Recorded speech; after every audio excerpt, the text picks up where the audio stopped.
Hey guys, welcome to the channel. It's Jack with Stronghold Strength and Conditioning. And today, I'm going to be showing you how to continue to make those strength gains even when you're short on time. But before we get into that, make sure you take a moment and hit that subscribe button so that you don't miss out on future content like this. Ready? Let's get into it.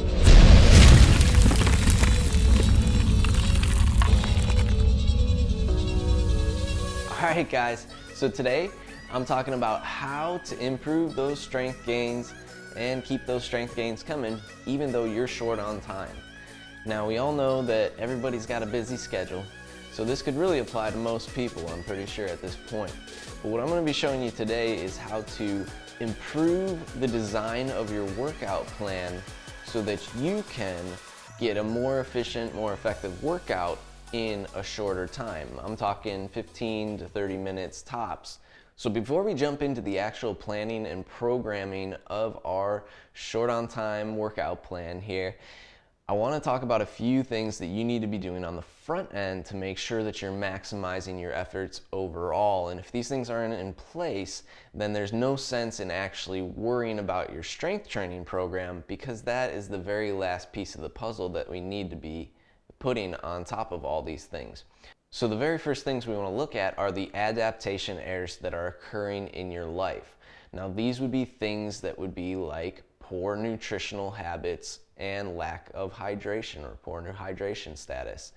And if you guys want more specifics on this, make sure you take a moment to drop by the description and download my free RECALIBRATE nutrition guidelines for mobility and human performance and athletic performance overall. It's 30 pages packed with nutritional information that will help give you the basics that you need to have in place with your nutrition to have you headed in the right direction overall. Another adaptation error that we might be looking at is your amount of sleep or quality of sleep. So we don't always have the opportunity to get the amount of sleep that we want, but we want to at least make sure that we are getting high quality sleep when we are sleeping.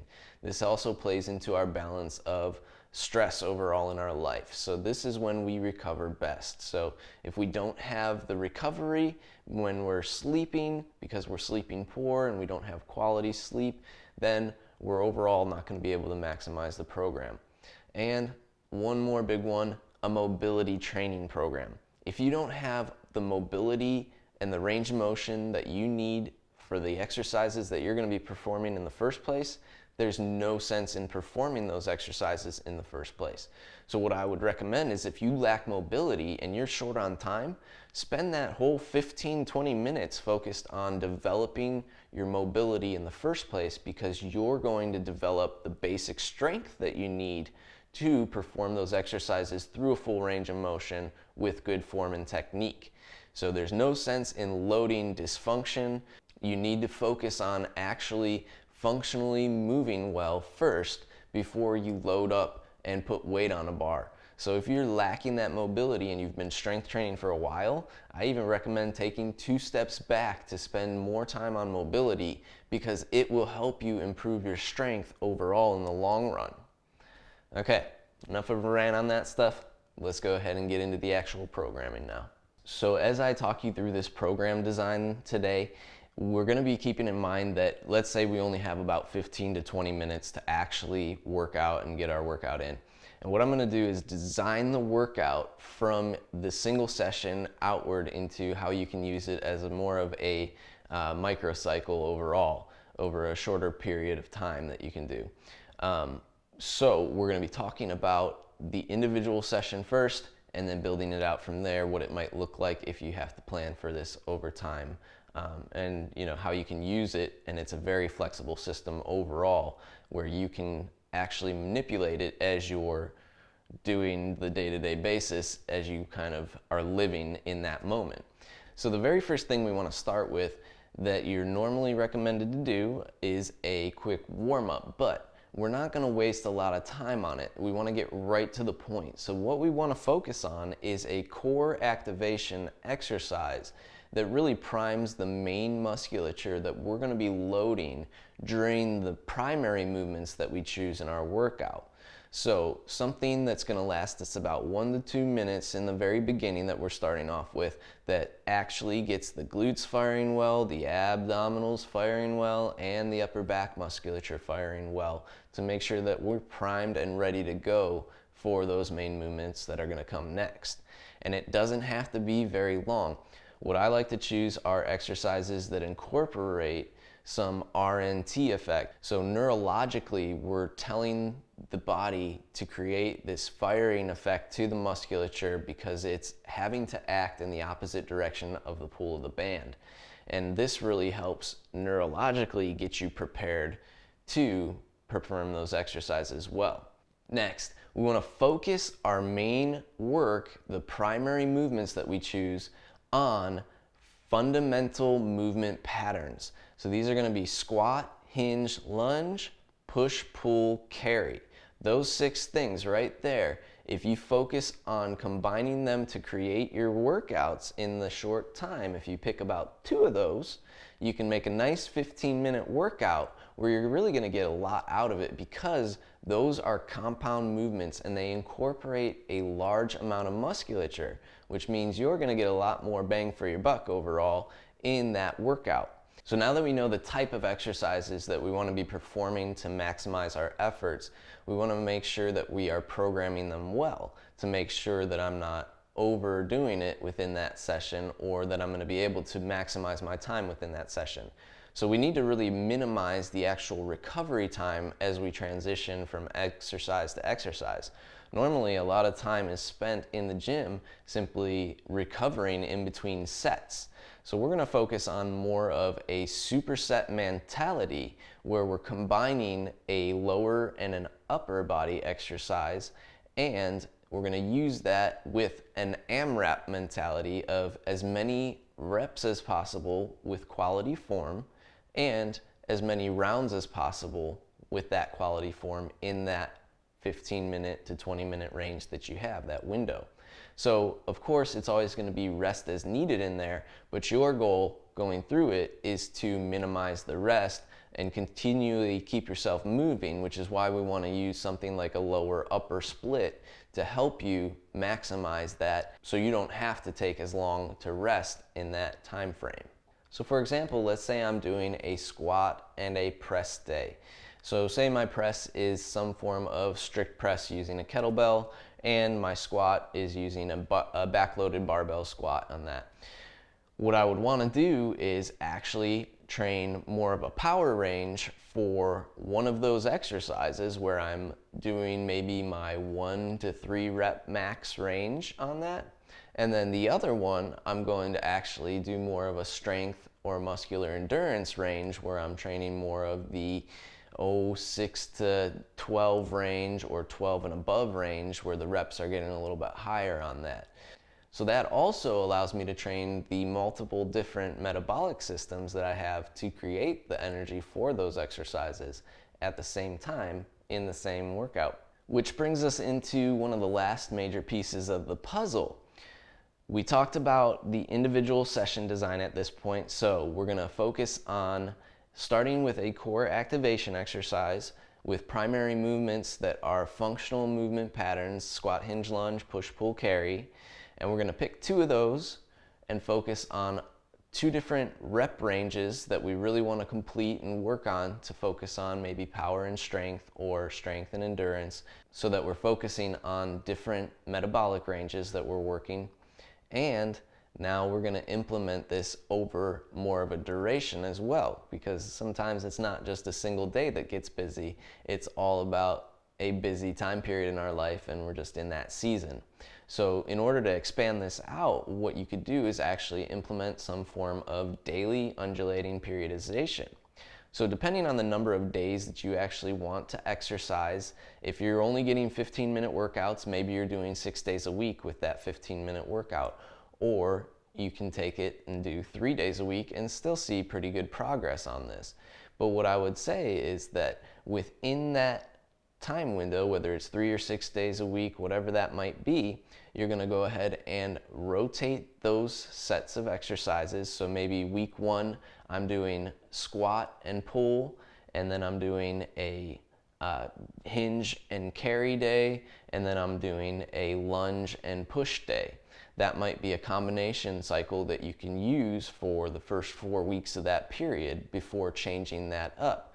But in that 4 weeks, we want to make sure that we're varying the intensities that we're seeing over that 4-week period. So on my squat and pull day, the first week it might look like my squat is at the 3 rep max range or somewhere in that more powerful range, and my pull is at the 10 rep max range where I'm doing more like a pull up or something that's a vertical pull.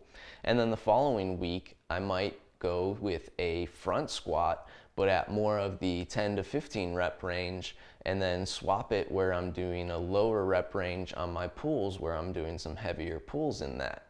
This way my body gets time to recover in between, and it's seen a huge variety of rep ranges overall over a consistent period of time.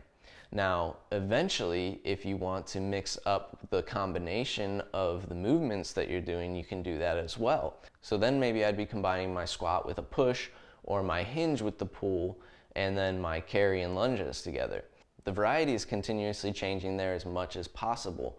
What I would say is we have a few staple exercises that you can kind of come back and test always that you want to be looking at on how your progress is, and these can be on your power days where you can do a 1 rep max on. So maybe every 4 to 6 weeks you come back to that 1 rep max of a back squat, or that 1 rep max of a bench press, or that 1 rep max of a deadlift. Things like that that are going to show you that you're still making that progress and the strength gains that you wish to see. The key with this, to make it more simplified for you, is that I would track overall what you are doing in that workout. So even if the workout doesn't go according to plan, where you're hitting the reps that you actually wanted to when you loaded up, you might taper off some with those rep ranges as you get more fatigued in that workout.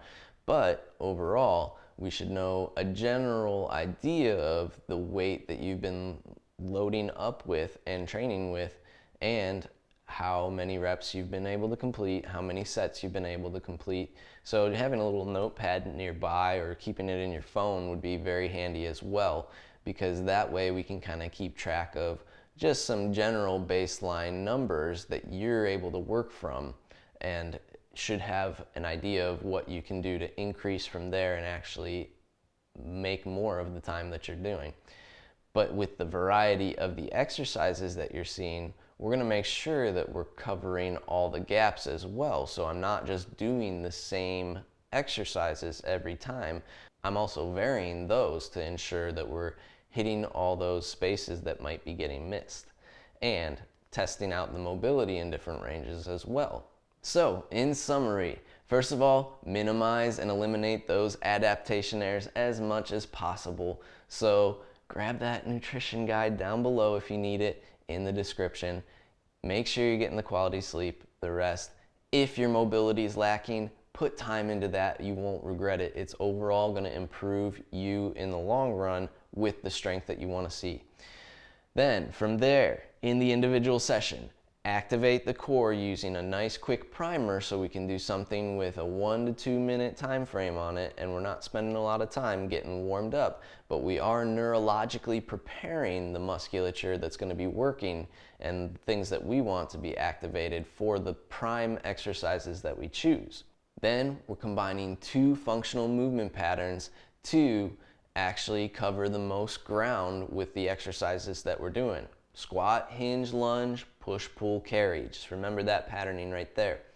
The type of exercise can vary. It doesn't necessarily matter which squat or which hinge or which lunge that you choose. You want to actually vary those as well in that programming to help you cover the most variety of movement as possible, to cover any gaps in strength that you might be lacking overall. So then once we're focusing on those primary movement patterns, if you have 15 minutes, we're picking 2 of those primary movement patterns to superset with a focused rep range that we want to hit for each exercise.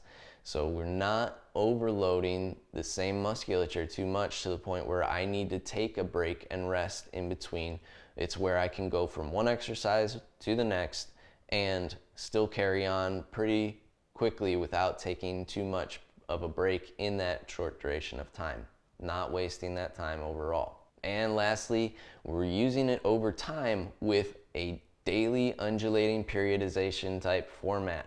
So I'm consistently switching up not only the exercise type of the functional movement pattern, but also the rep range that I have set in mind for those exercises specifically. So week 1, I might be looking at 3 to 6 reps. Week 2, I want to jump up to 10 to 15 reps. Week 3, I might be back down in that mid-range of like 6 to 12 reps, somewhere in there. And then week 4, I might come back around and test my power once again with a 1 rep max type day. Either way, when I combine it, I want to make sure both of those exercises are once again working well together to ensure that I'm not causing myself to have to rest too much in that time frame, but I can still take the time to recover if I need between sets to catch my breath and still get the most out of the workout, the 15-20 minutes that I have. All right guys, there you have it. How to continue and make those strength gains even though you're short on time.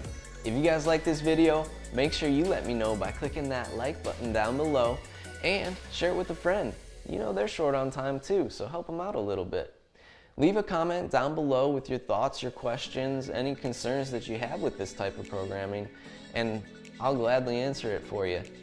And if you haven't already, make sure you take a moment and hit that subscribe button so that you don't miss out on future content like this. Before you go, make sure you take a moment to drop by the description and grab your free guide. It's 30 pages of nutrition guidelines to help you improve, maximize your mobility, human performance, and athletic performance overall. So make sure you take a moment, get those guidelines. It's free content, why wouldn't you? And if you guys want something a little bit more tailored to you, stop by the website. Make sure you take a moment to grab your free hour with me so we can get you strategizing and going in the right direction to meet the needs of your life and your training right now.